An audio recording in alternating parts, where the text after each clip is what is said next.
Hello, and welcome to the HAES Pod, the official Health at Every Size podcast.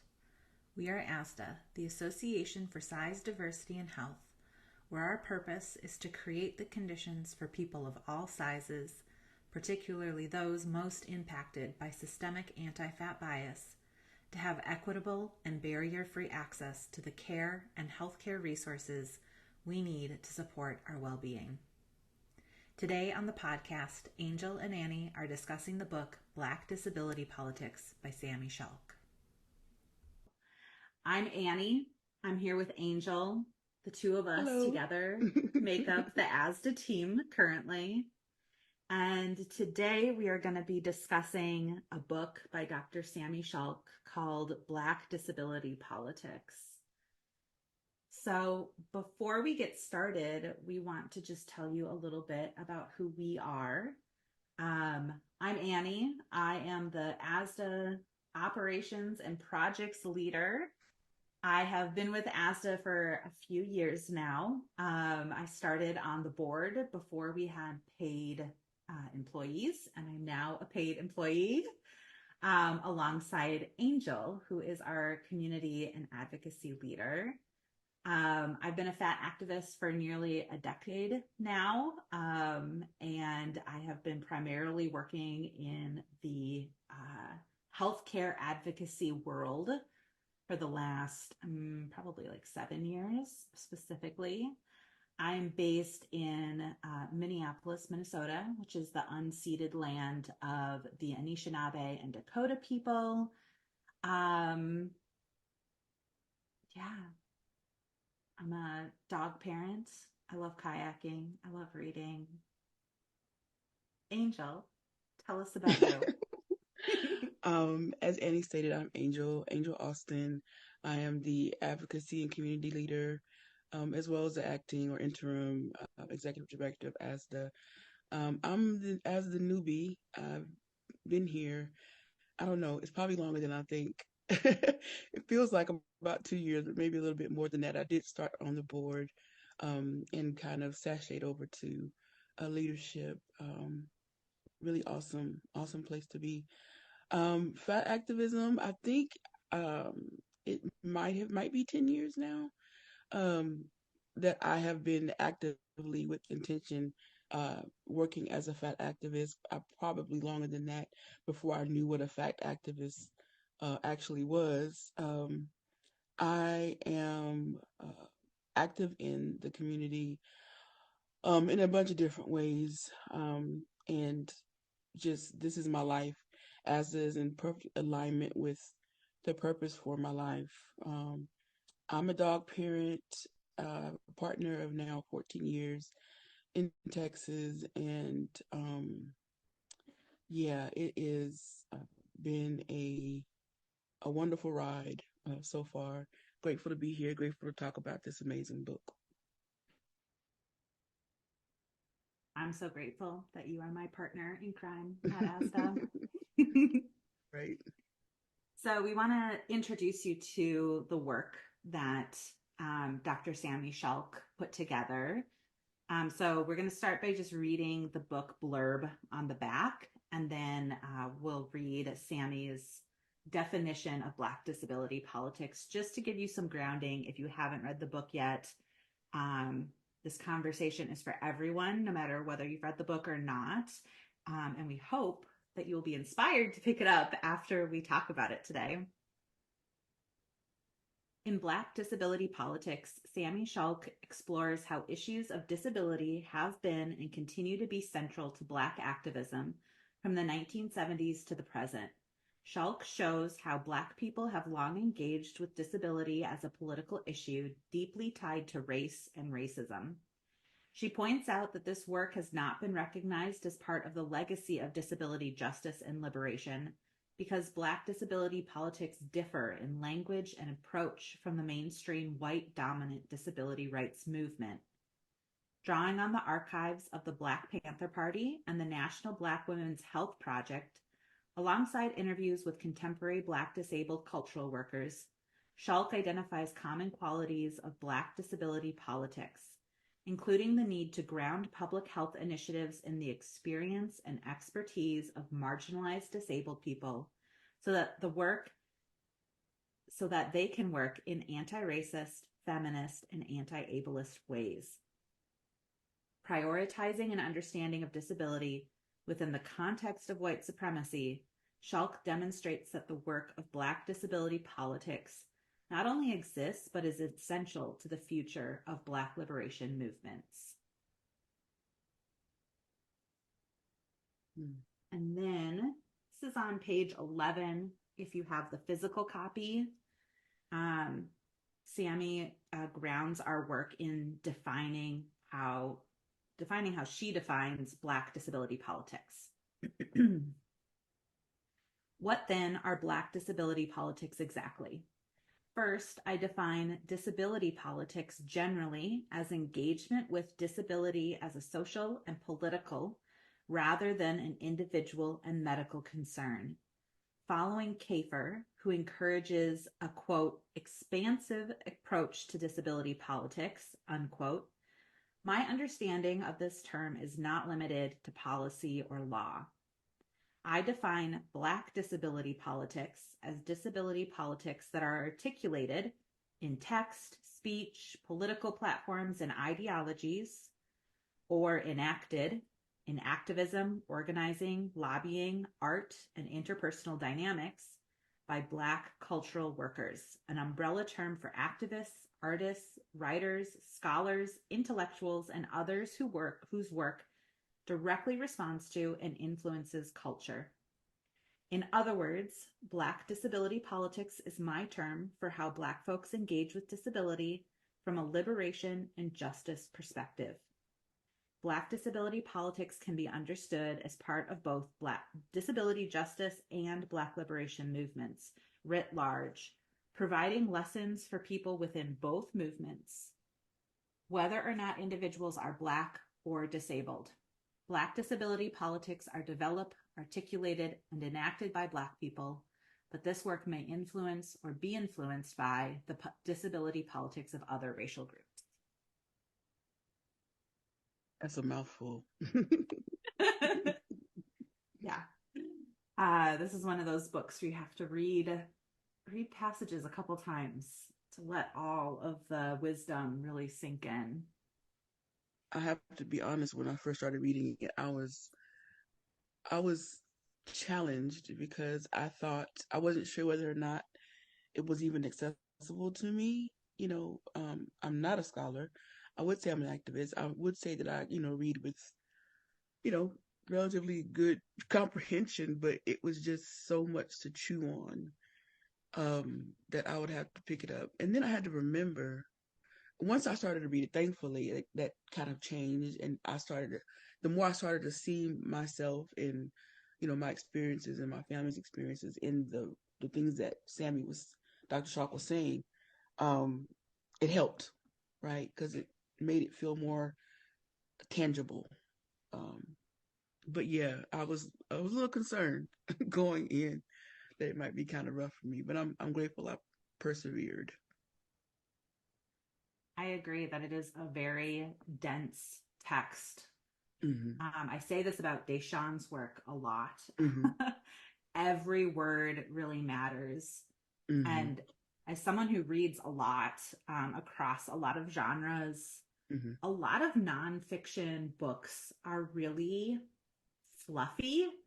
There's like a lot of just reiteration of the same things. And I used to work with somebody who was had an English degree and was a writer. And he would always say that most nonfiction books could just be like an article length, but they add stuff and make them really fluffy so they can be the size of a book and sell as a book. That's not the case with Black disability politics. Yeah. Every piece matters. Everything that she lays the groundwork really well, and then she just builds off of that. The historical knowledge packed in here was what an education. Yeah. Yeah, it was it's chock full. Like you said, every word, every sentence it's building, always building, building, building. And the interviews and the people that she was able to go and like learn from and do the research. I even, when I was reading the book, was making notes to go and find this stuff. And the women's group, I especially, I was really interested in that that group, and it was hard to find information on them. Yeah. It was really hard to find. Like some of these, um, I know we're probably talked about Bruce Lomax, but like that was a pretty well known story, you know. But for the most part, a lot of these people, you could tell that she really had to really dig into the research and the interviews and contextually fit that stuff in. It was it was intense, but in a good way, in the best way. Yeah, in the best way. Yeah, you could tell that she really dug deep Mhm. into historical archives, Mhm. original source material, looking Mhm. up actual materials and articles that were Mhm. put out by these groups. Mhm. And you're referring to the National Black Women's Health Project, I believe. Is that right? Yes. Yes. Um, that was really interesting to me. I know you read the book. I listened to it. I have no idea how like the chapters are tracked on the app for listening. So we're probably going to bounce all around. But but I was really interested in that group because as a person who's been um a member of like Black women's groups, I find that and we haven't even talked about where I'm going here, but I find that a lot of time there is so much of this like a wellness which was found, in this group in support, but in like really toxic ways, and I know that there was some ableism and like not like full on, disability activism in this group, but I was really amazed to know that it was even in existence and that its focal point was wellness and support, for these Black women. I don't know if that would happen today. You know what I mean? Like I was thinking about that and why it's not around anymore, right? Or, why those types of organizations, but like I don't know, without like just a straight up, you know, um, let's all lose weight, let's all, aside from like holistic wellness, I don't know that's can happen, or that it has been happening, or that there's even a desire for that to happen today. I do think it's very rare. And I do wonder if it was also rare in the time that the National Black Women's Health Project was doing its work, right? Mm-hmm. Because it was alongside all of the huge mainstream pushes Yeah. for diet culture and self Mm-hmm. help books of the Mm-hmm. 70s and the 80s. It's true. Um, so and when you look back at it, these were really small groups of women. That was Mm-hmm. not it was not all Black people's Mm-hmm. No, it health wasn't. initiatives that reflected this. No. This was this particular organization's bent. Yeah. And Um, that's why it was such an anomaly. Um, yeah. Especially during that time when, like you said, there was a drive. I don't know if you know who Dick Gregory is, but in the 80s, in the culture, I would say in Black culture, there was a big push for, dieting, weight loss, anything to make you thin, as a way to kind of codify your Blackness, if in a weird way. Like it was divisive, honestly, because like we had, our mothers were fat, our fathers were fat, like it was like this thing. It's like if you love yourself and you love being Black, then you're gonna care for yourself and you're gonna do all these different things, kind of like the kind of white version of, like the Elaine Powers and Jazzercise and that era. Um, I just dated myself saying Elaine Powers. That's what I was thinking about when I was reading the book. I was thinking about my mom taking me with her to Elaine Powers to work out. Um, because the last thing he wanted to be was fat.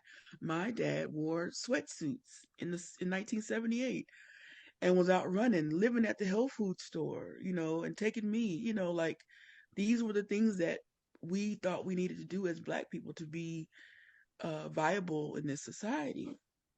And as far as like, my overall impression of the book, we talked about this before the podcast, because that's that's the thing that I feel like if there's anything missing from this book, and I know we had some thoughts on theorizing why it wasn't included. I mean, you know, fat activism is such a huge topic.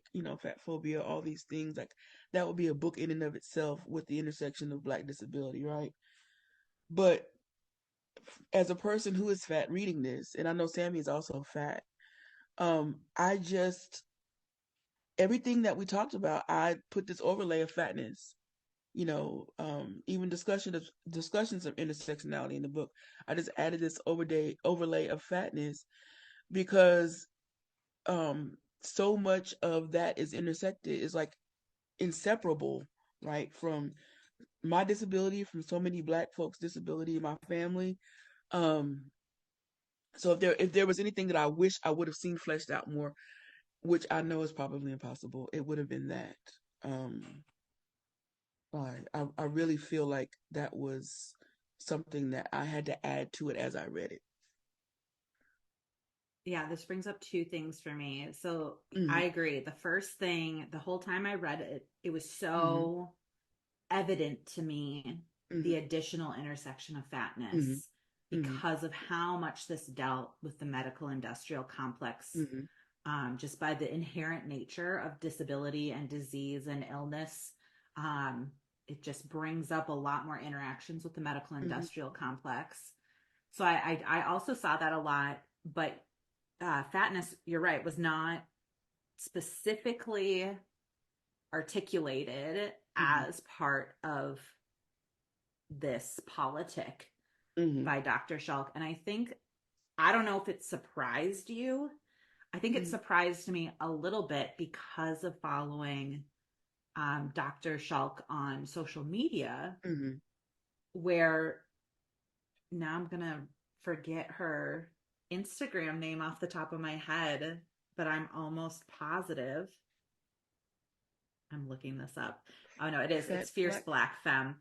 I thought there was a Oh. fat. I thought fat was Oh. part of Oh. her handle. So Mhm. Dr. Schalk on social media is Fierce Black Femme. Mhm. But with all that in the mix, we know her politic, and we know that she's talked about Mhm. fat politics, Mhm. um, and has a fat liberation praxis. Mhm. And so I was a little bit surprised that there wasn't fatness explicitly named at any point really in the book. But at the same time, it's also very evident, if I had picked up this book written by an author who was not in a fat body and I had never Mhm. seen express a fat politic, Mhm. I would have no expectations, and I probably would have been Mhm. very pleasantly surprised to Mhm. not find any mention of the O words, Mhm. that fat phobia wasn't reinforced by their Mhm. imaginings of or their theorizing of what Black disability politics is. Mhm.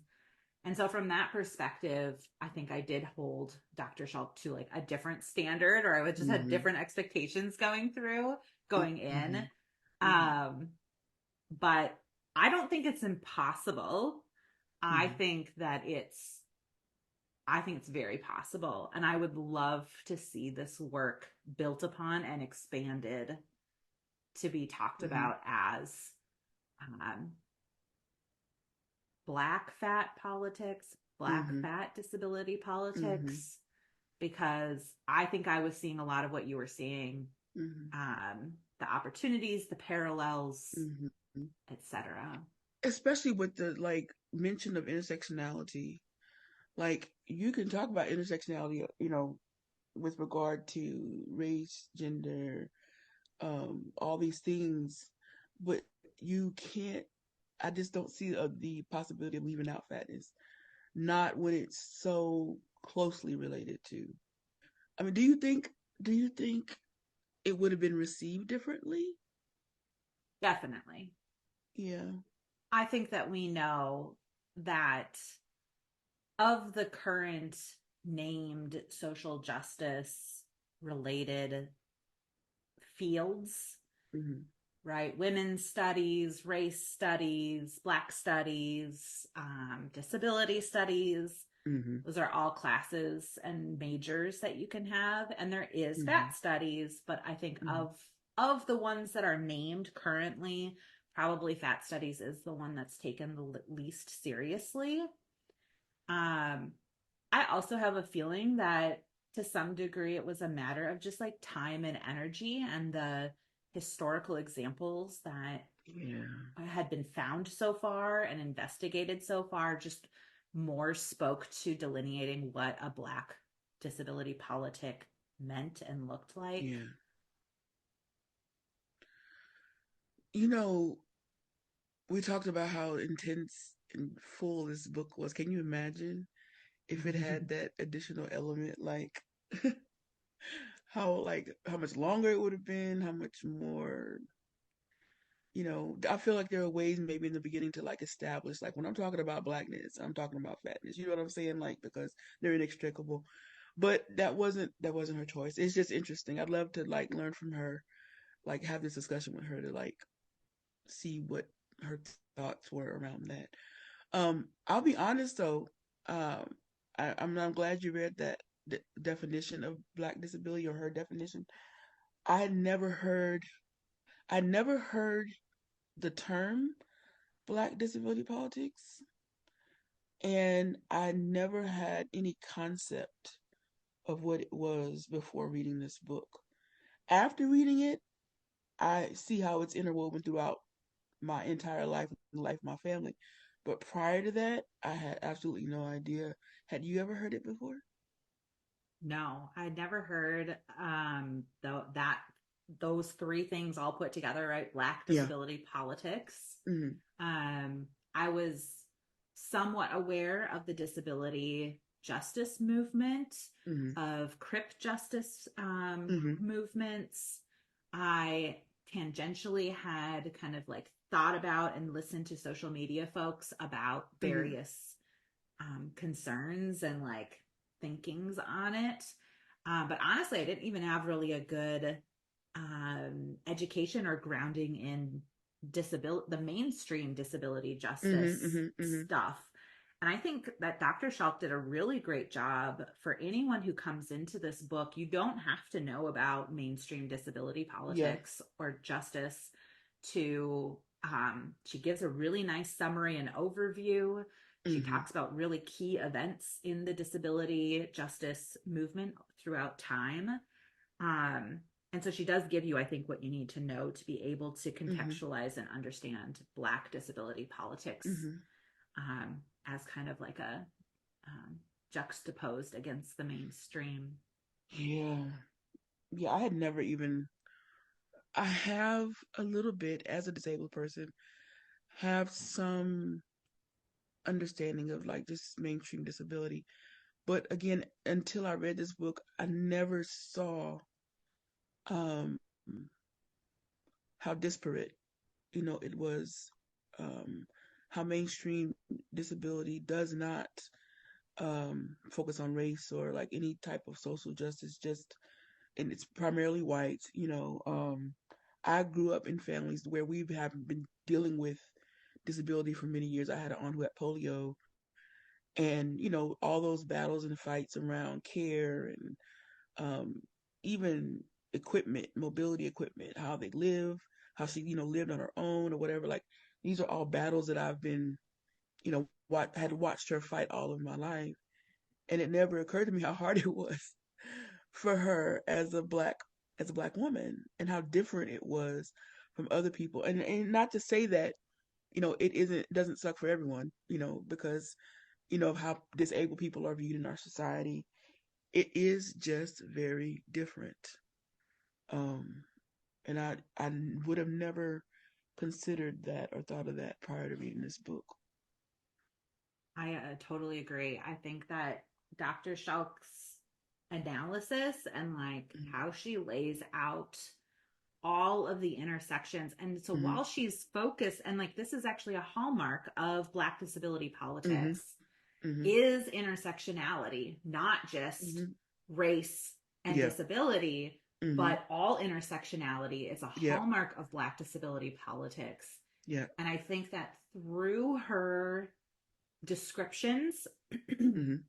it developed such a good structure for me to understand what is the intersection of oppression Mm-hmm. with the medical industrial Mm-hmm. complex. And when mainstream disability politics or disability justice Mm-hmm. movements address this, Mm-hmm. they have they are more single-minded about what that intersection looks like. They Mm-hmm. think you are, if you are a disabled person, you need to access the medical industrial complex, right? Mm-hmm. So that is one intersection, and it's a totally valid one and a really important one. But what Dr. Schalk illuminates is a couple more intersections of Mm-hmm. oppression and disability and the medical industrial Mm-hmm. complex. Because if you are oppressed in any way, whether that's disability, Mm-hmm. gender, race, size, Mm-hmm. etc., any form of oppression is going to be exposed to disabling factors. Mm-hmm. So that's another intersection that I Mm-hmm. think is largely ignored Mm-hmm. by the mainstream disability justice movement. Mm-hmm. And then she also illuminated, which is like a huge parallel to our work with Health at Every Size and at Mm-hmm. ASDAH, which is that there is biased views within the medical industrial Mm-hmm. complex. And Mm-hmm. those biased views, they either will uh, inappropriately medicalize difference as a disease or a Mm-hmm. disability, Mm-hmm. or they apply that disease or disability in biased ways. Mm-hmm. And like, it's just, it like instantly becomes infinitely more complex what we're dealing with here. When you said that, it made me think about those members of Black Panther who were being treated for what, like schizophrenia or different psychological, and were being incarcerated and like treated poorly. And it's like, if these had been, affluent white men who had this same disability, they were treated completely differently, and how the bias because of their, their being in Black Panther, or like have served jail time or anything that had happened in their life as a result of who they were and how they showed up in the world, was used against them in the medical industrial complex, to further harm them. That's how complicated it can be when you look at it from this through this lens of Black disability. It's very different. Exactly. And how nuanced Mm-hmm. and intersectional you have to be to talk about these things in ways Mm-hmm. that doesn't further ableism, Yeah. because schizophrenia is a Mm-hmm. real condition that affects people's lives, Mm-hmm. um, and should not be used for fear mongering Yeah. or creating a spectacle Mm-hmm. of Mm-hmm. disability. Mm-hmm. At the same time, the white supremacy within the medical industrial Mm-hmm. complex, they changed the definition. They Mm-hmm. developed definitions Mm-hmm. that, in order to target Yeah. Black radicals, Mm-hmm. um, Yeah. inappropriately. So, in some Mm-hmm. cases, it was probably a misdiagnosis. Mm-hmm. And then to get into the mistreatment of people Yeah. who are Black Mm-hmm. and institutionalized in some way, Yeah. uh, horrific things that that violence has done to people. Yeah.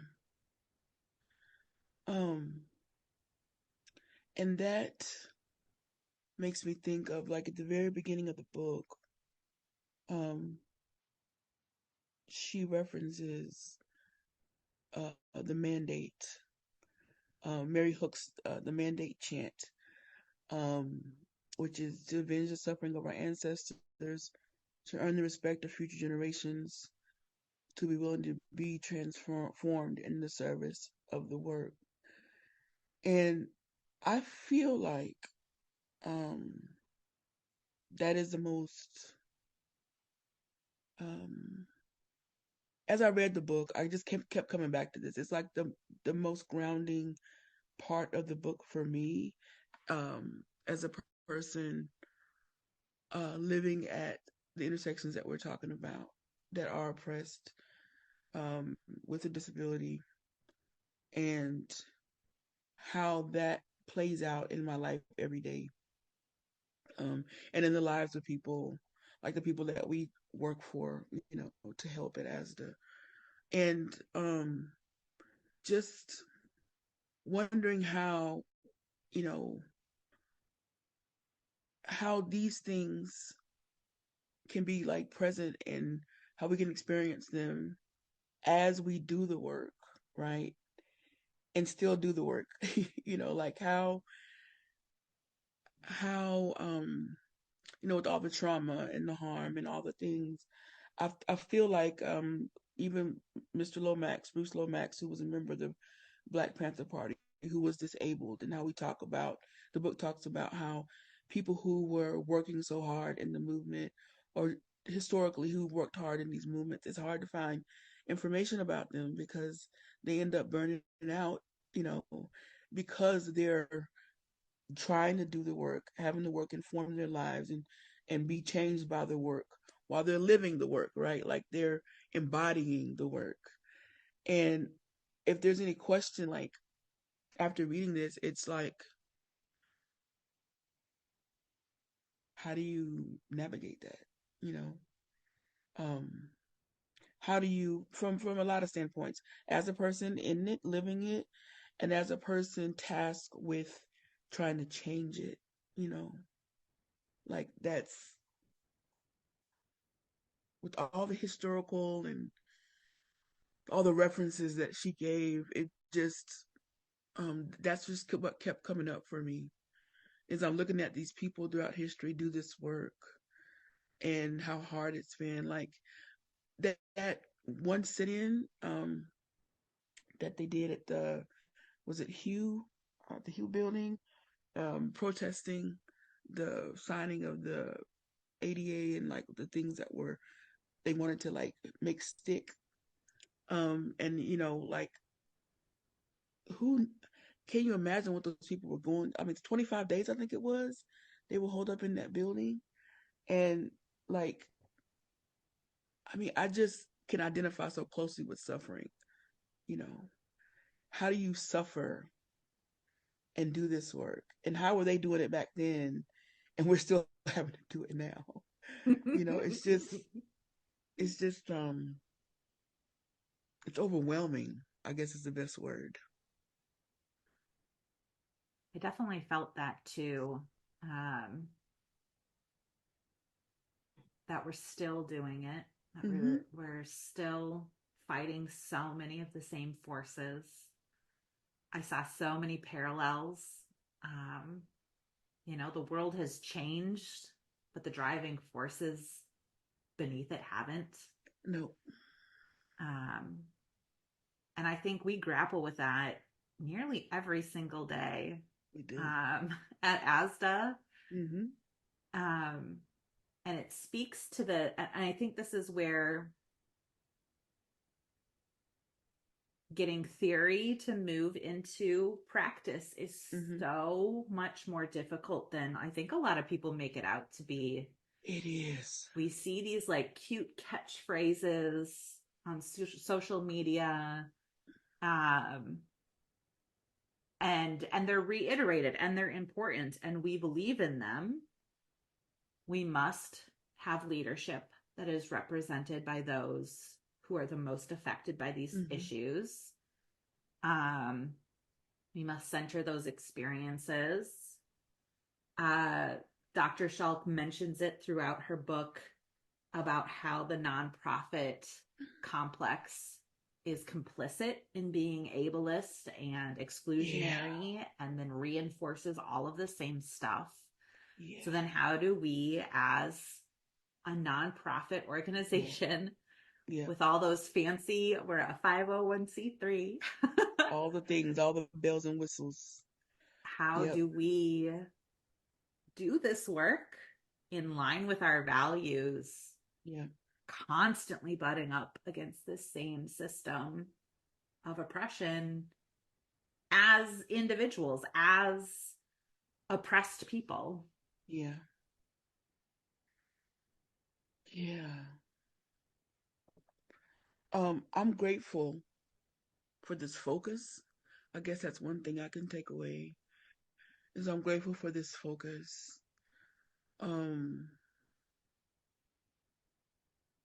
for all who will read it, who deem it necessary.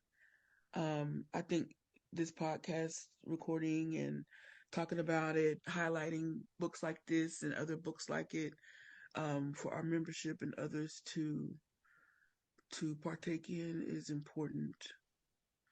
Just talking about it as much as we can and helping people process it like we're doing now, I think will be helpful. But you're right, like getting it at, I think this is why the work that we're doing now, that we have kind of, that's boiled down to what we're doing now, is so impactful because we're actually putting things in people's hands to enact and to do. And I wish that, I think I made mention when we had the book club with Deshaun, about having like a workbook so that Mm-hmm. people could take these things, disseminate them throughout their own communities, talk about them, chew on them. I would love for that to be like the default, as hard as it would be for all these really kind of intense books that we read that might not, be accessible to many people, to be able to kind of break it up and chew it up and like work through it because it's the work. It's like these are the things that we need to be like talking about over and over and over in some way, um, so that people will be able to take it and take off the parts and bite it and then shoot it out, to members of their community, um, in a way that's practical, you know. And I think this just shows for me once again that our learning is never done. Mm-mm. As as health, if you are a healthcare provider listening to this, I'm sort of a healthcare provider. I'm not practicing, but I'm a registered dietitian. I have a degree in public health. Mm-hmm. I'm also a fat person. But through that health practicing lens, that healthcare profession lens, if we are to be activists, occupational liberationists, occupational activists promoting true liberation for all, our work is really never done in this learning and integrating. Um, we do need to take it piece by piece. You're not going to Mm-hmm. transform overnight. You're not going to Yeah. transform in a year. You're not going to be Mm-hmm. able to take a class and just be ready to go.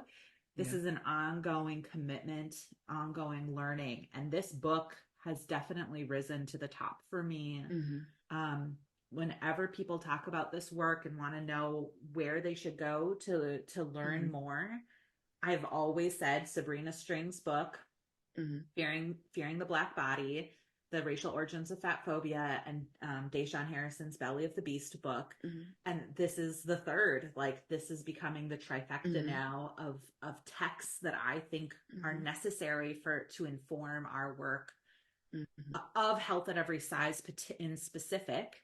But I think just as healthcare liberationists, these are Mm-hmm. the things that are necessary to inform our work. So I do hope that this inspires more people to pick up this book. And we'll post our discussion questions for you all on this same page where we have this recording so that you can download your own discussion guide, maybe make your own book club, and keep this learning going. And on that note, I do want to bring us full circle back to our work promoting health at every size. Mm. What do you feel like you have taken away from this book, Angel, that you want to specifically apply to our promotion of health at every size? Mm. Um, what's coming up for me is disability versus debilitation. I think that um I know that when we do our work, I know it's important to um I think we do a lot to try to prevent harm, right? And try to say, these are the things that are happening. These are the ways that we have, implemented our principles and our framework, to prevent harm.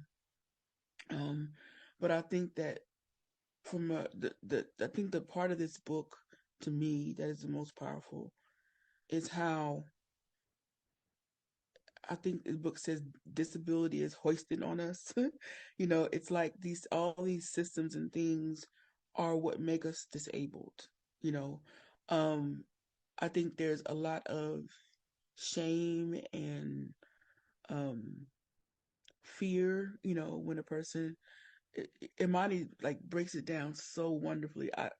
I'm just marvel at the way that she talks about disability and how all of us are always becoming disabled. And, I think the main thing is that if we can see the ways that these systems are crippling all of us, we can develop a sense of empathy and understanding when it comes to treating potential patients, clients, when it comes to teaching, you know, people who, like, when we see ourselves in these texts and, or see our privilege, or see whatever it takes for us to gain a sense of empathy and understanding and really feeling what people are experiencing, I think we will be so much more powerful, to actually affect change. It's one thing to see the text and say, oh, that over there is what I should do or what should be done. And I can, like we talked about social media, you could talk about it all day long. I could post cute, beautiful posts about how what we should do and all this. But until you say something that helps people identify and understand and develop a sense of compassion, which is like what we're founded on, right? Like empathy, like true care comes from a sense of deep compassion. And that can only come when you really understand. And you can't understand when this stuff is outside of you. Like you have to understand when you really get that people, like this world, these systems, fatness even, right? A fat white woman is struggling now because of fatness and what fatness has become because of black fat bodies. You see what I'm saying? Like how these things are all interconnected. Um, if we really get a sense of how we're always being debilitated in this world by these systems, then it will be like a big push to destroy those systems and tear that stuff down. And like, what are ways you can do that? We're equipping people with ways at ASDA um, on how to do that. And I think we just got to keep that at the back of our mind all the time, you know. I really agree. I think I took away some really similar Mm-hmm. ideas and thoughts. Um, it struck me so profoundly much, how many parallels there were to some of the missteps that were taken Mm-hmm. by Black movement workers. Mm-hmm. And that's another thing I loved about the book was Yeah. Dr. Schalk did not shy away from Mm-hmm. naming when mistakes were made, Mm-hmm. when the Black Panther Party did use some ableist Mm-hmm. rhetoric. Mm-hmm. Um, and by putting that on the page and spelling that out for us, I could just see so much of health at every size and fat liberation's Mm-hmm. history Mm-hmm. paralleled, Mm-hmm. where we have taken similar missteps. Um, and we know that there is also a part of Black movement that has tried to distance itself from Mm-hmm. disability. Mm-hmm. Um, and it's because of the pressure of the Mm-hmm. oppressing classes, Mm-hmm. um, that we have to be perfect. We have to Yep. justify our existence. Mm-hmm. And Black people have felt that, and fat people have felt that. Mm-hmm. Um, and I think that that for me has really helped see a path forward for health Mm-hmm. at every size, especially those chapters on the National Black Women's Health Project, Mm-hmm. because they Mm-hmm. were talking about prevention of Mm-hmm. disease. Yep. Um, there are ways to do these things, to talk about wellness, that are anti-ableist. Mm-hmm. Um, and there are ways to do it. And unfortunately, we see this continuing quite a lot and often in the name of health at every Mm-hmm. size, which is that we are using ableist rhetoric in our promotion of well-being for fat Mm-hmm. people. Mm-hmm. And so that was really huge for me, um, to help see what does it look like? Do we have to just like throw health out the window when we are Mm-hmm. talking about fat liberation? And the answer Mm-hmm. is obviously no, because Mm-hmm. part of fat liberation is accessing wellness. Yeah. So how do we promote wellness while also recognizing that disability is a part of life? Mm-hmm. That we might all be disabled at one point Yep. or another. It Mm-hmm. might be one day away or 10 years away. Mm-hmm. But generally, that is part of, the human experience. Mm-hmm. Um, and so I think that a lot of fat liberationists and health at every size advocates have moved away from really relying heavily on that old line of, oh, Mm-hmm. well, fat people are healthy too. Mm-hmm. Um, that is that without further nuance and exploration of what you're saying there, that Mm-hmm. idea gets taken in a really ableist way, right? Yeah. Fat Yeah. people are not worthy of existence or worthy of medical care because we can be Mm-hmm. healthy. Mm-hmm. Um, at the same time, the application of a disease onto all fat bodies, the Mm-hmm. O word, Yeah. obesity, Yeah.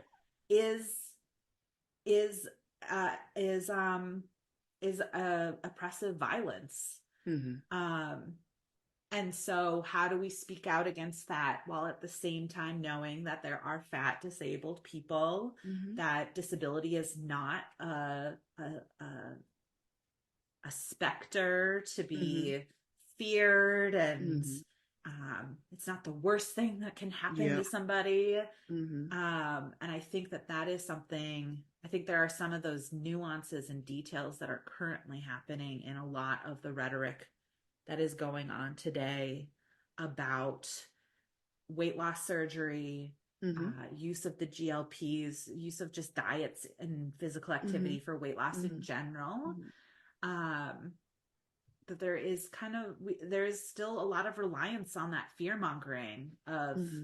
these things are going to make you ill, Mm-hmm. without more of the analysis of why this is violence against fat people, Mm-hmm. not that disability and illness is something to be so feared. Mm-hmm. So I think we do have to be really careful about how we are talking about these things Yeah. in our sphere of Mm-hmm. weight and health. I think nuance is the word of the day. I really feel like that, and I also feel like I feel a responsibility as to like gently have these conversations and to like you know parse out like these more like intricate uh, conversations, like the context of them, because the word that keeps coming up is overcorrection. But I remember the days in fat activism where you couldn't mention, you know, any of these things, talking about health or, and I know that there's like kind of an old guard that kind of still holds on to that.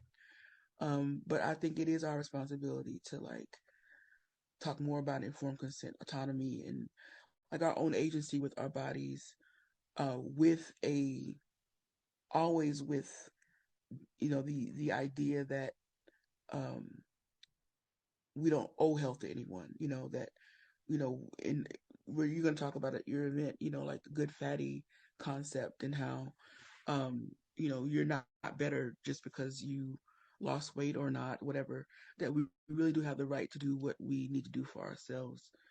Um, and I think that there's just been so much tumult in the fat liberation movement around who can say what and who gets lumped in what categories and how you can perform fatness. And I just think it's time out for that. And I think that we're on the verge of kind of blowing that up Hey, and making I a love lot it. of headway, but like issues as well. And we're okay. I mean, like, we're trailblazers. That's when I came into ASDAH, that was like the one thing I was like, there's always a lot going on. And I realized that's because we're always pushing something or moving something or making something happen. And it's for the good of the people that we're trying to serve. So it's all good. And your mind was exactly where mine was. Mm-hmm. Um, if you are listening to this before October 25th of 2024, we're holding an event at ASDAH called Health, Healthism, and the Good Fatty, Mm-hmm. Exploring Healthcare for the Bad Fatty. Mm-hmm. And it's going to dive deeper into these ideas. Mm-hmm. And if you're listening to this after October 25th and you're a member, the recording should be in the recording library. So definitely look for that. And we did want to leave our conversation with some recommendations that we have for you about learning more. So, Angel, are there any resources that you want to talk about You for gave folks them who want to dive all. deeper? You mentioned them all. Imani and Belly of the Beast. That's why I thought when you said that I was like, okay, are we done? No, Imani Barberin on, oh, is what is her Instagram? Crutches and Uh, Spice. Crutches and Spice. Yes, you probably know her already, but she's like an amazing resource for disability justice, Black disability politics, all things disability. She's really funny, but she's also just a really amazing thinker. And actually, the one who read Sammy's book on the app on Libro is probably also any other app where you can find this to read. It's her voice. Um, Billy the Beast, Deshawn, they hit this stuff right in the face. Like anything you want to learn, that it really well connected and aligned with this book. I would, like Sandy said, suggest that you read Belly the Beast, um, Fearing the Black Body. The body is not an Fearing the Black Body is Sabrina Strings. You should know that. Everybody knows that. But these books are like reference books that you should keep, even if you can't. Because I've tried to make it through Fearing the Black Body twice now, and I've not been able to get to the end. But just for reference, it's very well broken out. And The Body is Not an Apology by Sonia Renee Taylor. All amazing books just to have when it comes to talking about this subject matter specifically, and just in your work in general. Good for these to have these for you. Yeah. Yeah, I totally agree. I love all of those resources a lot. And for anyone who attends anything ASDA, it almost Mm-hmm. inevitably comes up that I love to read. And I mostly read fiction books, um, especially for pleasure, for my own joy. Uh-huh. And there is it's a romance series by Talia Hibbert called, they call it the Brown Sisters series. The first one in it is Chloe Brown Get a Life, or Get a Life Chloe Brown. I think I said that backwards. Mm-hmm. Um, these are fiction books. They all feature fat Black women who have a disability of some kind. Um, and they're very nuanced, and they're all about joy and love and very uplifting. And I think that is something that is hard in our work, is that when you read Black disability politics, you are facing some of the worst parts of humanity, and it can be really depressing, for lack of a better word. It Yeah. hits you really hard, and I think Yeah. the more you relate to it and the more it illuminates your own experience, the harder it is. I think to process that, and for that reason, I think it's also very important, right, that we promote fat joy, black Yeah. joy, disabled joy, and Mm-hmm. that's what these books are. For me, they continue to be favorites that I just read and reread and reread. So amongst the stuff that builds up our knowledge and our history understanding and our theory and our praxis, it's equally important that we see ourselves in just really joyful ways as well. So So that's my true. plug that I will add to the conversation.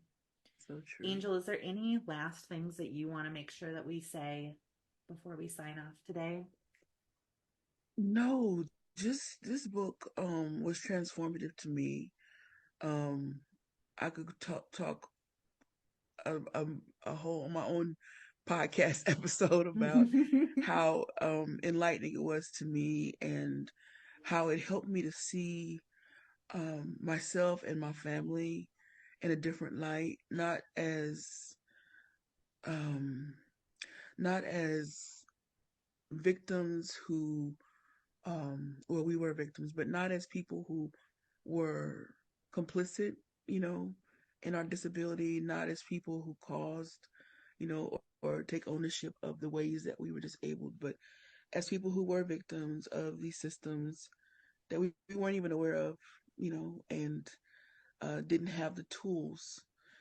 And it just made me understand how important ASDA's work is to help people like my family members and people who are ravaged by, disability in their lives because of systems and because of things that they experienced, mental, physical, whatever, and how we can change that going forward. Now, it's within our hands. Looking at this book helped me understand that it's within our hands and our abilities to see and to do this, all of us, wherever we find ourselves, however we show up in the world, to make this real change. That is a really beautiful sentiment to end this conversation on. If you've not read Dr. Schalk's book yet, this is my last pitch to encourage you to read it. I'm going to read just a quick quote from her introduction to the book. She says, "Are you willing to not only do the work, but be transformed by it? Are you willing to read not only for historical information and social theory, but for strategies and methods that you can take into your own work as a scholar, an activist, an artist, a person living in a world that desperately needs transformation?" Mm. Wow. Angel, thank you for having this conversation with me. Thank you, Annie. It was awesome. I knew it would be. Always. And thank you, listeners, for listening in and learning with us. We are so glad that you're here, and we're so glad that we get to do this work with you. Thank you for listening to the HAES Pod with the ASDAH team. We hope you'll consider donating to support our work or join us as an ASDAH member to improve healthcare for fat folks. Find us online at asdah.org.